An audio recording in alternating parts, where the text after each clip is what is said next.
తెలంగాణ ఐపీకి సంబంధించి మనకి జువాలజీలో second chapter అయితే ఉంది. అదే breathing and exchange of gases. మరి ఈ చాప్టర్ సంబంధించి చాలా మంది స్టూడెంట్స్ మనకి సార్ దీనికి సంబంధించిన ఇంపార్టెంట్ క్వశ్చన్స్ అయితే చెప్పేసేయండి సార్ ప్లీజ్, మాకు హెల్ప్ అవుతుందని చెప్పి చాలా మంది అడిగారు.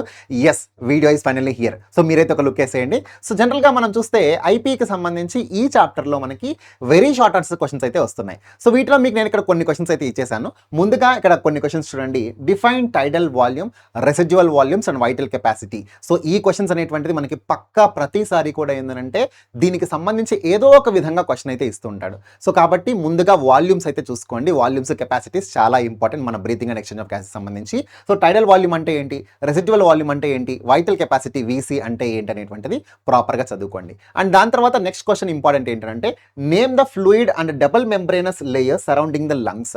ఓకే, సో మన లంగ్స్ ని సరౌండ్ చేస్తూ ఉండేటువంటి ఆ ప్లూరల్ మెంబ్రెయిన్స్ ఏవైతే ఉంటాయో దాంట్లో ఉండే ప్లూరల్ ఫ్లూయిడ్ ఏదైతే ఉంటుందో దాని ఫంక్షన్ ఏంటి, ఇవన్నిటిని కూడా మీరు ఒకసారి జాగ్రత్తగా చదవండి. జస్ట్ ఆ లైన్స్ చదువుకుంటే సరిపోతుంది.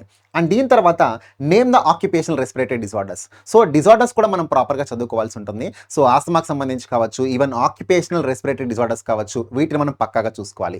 అండ్ దీని తర్వాత మనం ఫైనల్గా చూసుకోవాల్సింది important question, what is the role of epiglottis during swallowing. So మనం ఏదైతే ఫుడ్ అనేటువంటి మనం స్వాలో చేస్తూ ఉంటామో ఆ టైంలో ఎపిగ్లాటిస్ యొక్క ఫంక్షన్ ఏంటి అనేటువంటిది కూడా మనం ఇక్కడ పక్కాగా చదువుకోవాల్సి ఉంటుంది. సో అది ఫుడ్ అనేటువంటిది డైరెక్ట్గా మనకి లారింగ్స్లోకి వెళ్లకుండా ప్రివెంట్ చేస్తూ ఉంటుంది. ఆ ఒక్క రీజన్ వల్లే ఎపిగ్లాటిస్ అనేటువంటిది one of the most important అని చెప్తూ ఉంటాం. సో దాన్ని కూడా మనం జాగ్రత్తగా చదువుకోవాలి. అండ్ దీని తర్వాత నెక్స్ట్ మనం చూసుకోవాల్సింది షార్ట్ ఆన్సర్ క్వశ్చన్స్. సో ఈ చాప్టర్లో మనకి షార్ట్ ఆన్సర్ క్వశ్చన్స్ కూడా ఉన్నాయి. సో వాటి విషయానికి వచ్చినప్పుడు మనం చూసుకోవాల్సినవి మేజర్గా రెండు. ఒకటి, explain the mechanism of inspiration and expiration under normal conditions. Normal కండిషన్స్లో అసలు ఇన్స్పిరేషన్ ఎలా జరుగుతుంది, ఎక్స్పిరేషన్ అంటే ఏంటి, inhalation and exhalation, okay, intake of oxygen, okay, outgoing of carbon dioxide, ఇది ఎలా జరుగుతుంది, ఆ మెకానిజంని మనం పక్కాగా చూసుకోవాల్సి ఉంటుంది. సో కాబట్టి మెకానిజమ్స్ చూసుకోండి. దానికి సంబంధించి మొత్తం అంతా కూడా దీని రిలేటెడే ఉంటుంది క్వశ్చన్ వస్తే మాత్రం. సో కాబట్టి ఇది జాగ్రత్తగా పిన్ టు పిన్ చదువుకోండి. అండ్ దీని తర్వాత డయాగ్రామ్స్ కూడా మనం చూసుకోవాలి. కాబట్టి draw a neat label diagram of the respiratory system. So మన లంగ్కి సంబంధించి ఆ రెస్పిరేటరీ సిస్టమ్ ఏదైతే ఉంటుందో ఈ లైక్ ఫ్యారింగ్స్ దగ్గర నుంచి, లారింగ్స్ దగ్గర నుంచి, ట్రకియా, బ్రాంకై, ఆల్వియోల్స్, మొత్తం ఆ స్ట్రక్చర్ అంతా కూడా జస్ట్ ఒకసారి చూసుకోండి. ఆ పిక్చర్ మీరు ఏంటంటే లేబులింగ్ చేయగలగాలి, అది చూసుకోండి. కుదిరితే దీనికి సంబంధించిన కాన్సెప్ట్ని కూడా మీరు చదువుకోండి. అండ్ ఎక్స్ప్లెయిన్ ఇన్ డీటెయిల్ కూడా ఇంపార్టెంట్. అండ్ దీని తర్వాత మీకు ఇంకొక చిన్న ఇన్ఫర్మేషన్ చాలా మంది అడుగుతున్నారు.